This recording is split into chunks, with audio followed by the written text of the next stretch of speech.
देश के रक्षा मंत्री राजनाथ सिंह कल जम्मू के दौरे पर थे। अपने इस दौरे के दौरान वो राजौरी में गए। वहां पर जो स्थिति इस समय उत्पन्न हुई है उसको लेकर उन्होंने जायजा लिया।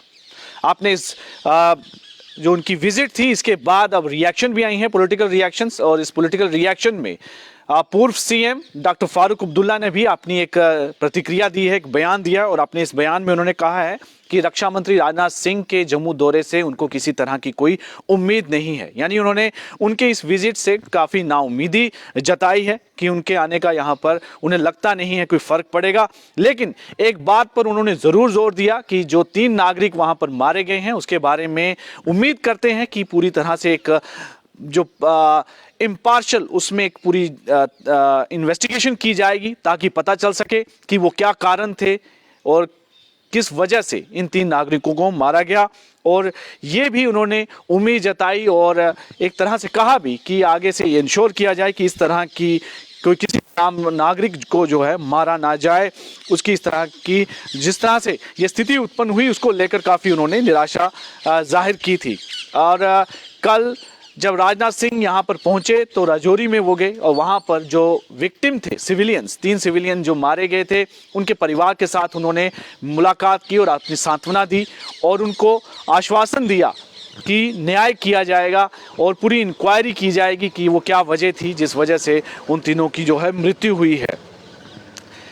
इस बीच में डॉक्टर फारूक अब्दुल्ला ने जो कांग्रेस की तरफ से राहुल गांधी अब एक भारत न्याय यात्रा शुरू करने जा रहे हैं उस पर भी अपनी प्रतिक्रिया दी। उन्होंने कहा कि कांग्रेस की जो पहली यात्रा थी भारत जोड़ो यात्रा उसका भी नेशनल कॉन्फ्रेंस ने समर्थन किया था और नेशनल कॉन्फ्रेंस अब जो राहुल गांधी दोबारा एक यात्रा शुरू करने जा रहे हैं भारत न्याय यात्रा उसका भी वो समर्थन करते हैं। फारूक अब्दुल्ला ने कहा कि कांग्रेस जो है वो विश्वास करती है कि जो नेशनल कॉन्फ्रेंस विश्वास करती है कि कांग्रेस जो है भारत को जोड़ने का काम कर रही है और जिस तरह से देशवासियों के बीच में नफरत को फैलाया जा रहा है उसको ख़त्म करने में ये एक अहम भूमिका निभाएगी। ये उन्होंने इस बारे में उम्मीद जताई और देश को एकजुटता के रहने के लिए कहा कि एक प्रयास किया जा रहा है जो कि बहुत ज़रूरी है आज के समय में कि एकजुट किया जाए और जिस तरह से नफरत फैलाई जा रही है उसको कहीं ना कहीं ख़त्म करने में ये भारत न्याय यात्रा जो है वो कामयाब होगी।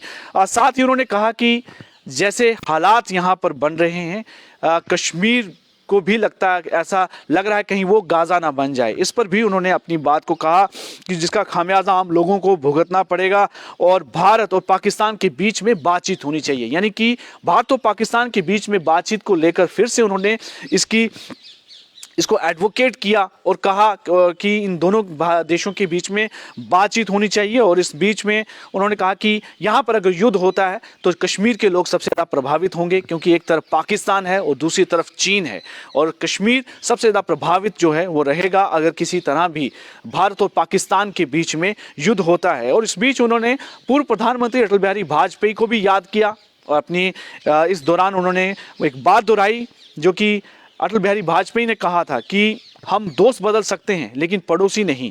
और इसी लाइन पर जो है इस समय आज की जो केंद्र सरकार है उसको चलना होगा और बातचीत के रास्ते खोलने होंगे ताकि भारत और पाकिस्तान के बीच में बातचीत हो और बातचीत से ही मसले हल होंगे। ये उन्होंने कुछ प्रतिक्रियाएं दी और ये प्रतिक्रिया जो है उनकी राजनाथ सिंह के यहाँ पर विजिट के बाद जो आई हैं क्योंकि काफ़ी यहाँ पर समय से 21 दिसंबर को जो घटना हुई कि आतंकवादियों ने घात लगाकर आर्मी की 2 गाड़ियों पर जो हमला किया जिसमें 4 जवान जो शहीद हुए थे और उसके बाद जो घटनाक्रम वहाँ पर हुए 3 सिविलियन की किलिंग हुई।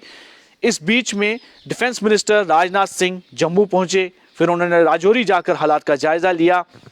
कई प्रतिक्रियाएं इससे पहले भी आईं।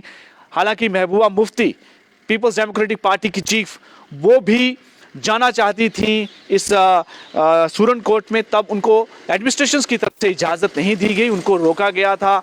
उनकी भी प्रतिक्रिया आई कि इसकी पूरी जाँच होनी चाहिए।